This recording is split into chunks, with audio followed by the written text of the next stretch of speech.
she started to talk, and I said, listen, I'm going to deliver a speech. I said, at the end, you're going to want to go home.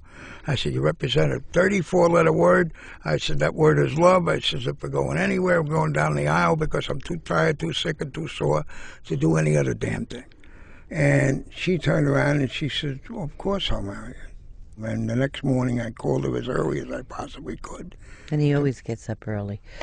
to make sure she hadn't changed her mind. And she hadn't. And every year on April 22nd around 3 o'clock, I call her and ask her if it was today, would she do it again? And so far the answer's been the same. Yeah, 25 times yes.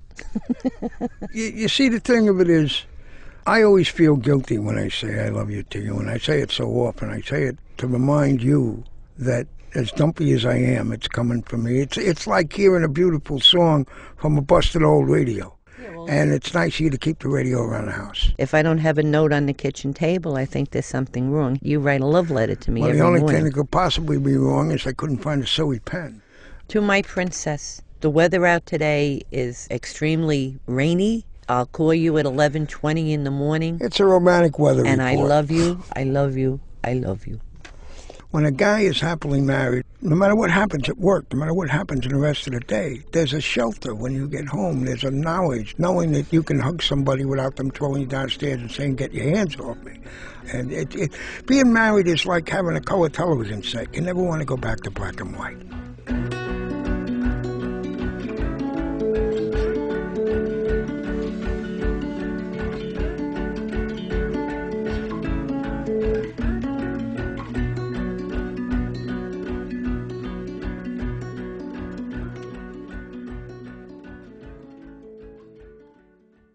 The illness is not hard on me. It's just, the finality of it. And him, he goes along like a trooper. Listen, even downhill, a car doesn't roll unless it's pushed, and you're giving me a great push. The deal of it is, we try to give each other hope, and not hope that I'll live, hope that she'll do well after I pass, hope that people will support her, hope that if she meets somebody and likes him, she marries him. He has everything planned, I'm working on it. She said it was her call. She wants to walk out behind the casket alone. I guess that's the way to do it, because when we were married, you know how your brother takes you down, your father takes you down?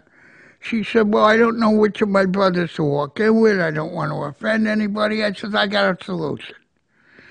I said, you walk in with me, you walk out with me.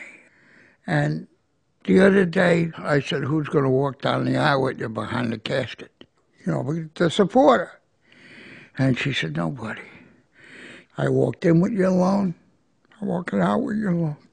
Mm-hmm. There's a thing in life where you have to come to terms with dying. Well, I haven't come to terms with dying yet. I want to come to terms with being sure that you understand that my love for you up to this point was as much as it could be, and it'll be as much as it could be for eternity. I always said the only thing I have to give you is a poor gift, and it's myself. And I always gave it. And if there's a way to come back and give it, I'll do that too. Do you have the Valentine's Day letter there? Yeah. My dearest wife, this is a very special day. It is a day on which we share our love, which still grows after all these years. Now that love is being used by us to sustain us through these hard times. All my love, all my days, and more.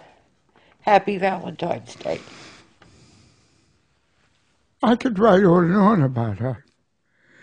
She lights up the room in the morning when she tells me to put both hands on her shoulders so she can support me. She lights up my life when she says to me at night, wouldn't you like a little ice cream? Or would you please drink more water? I mean, those aren't very romantic things to say, but they stir my heart. In my mind, in my heart, there has never been, there is not now, and never will be another Annie.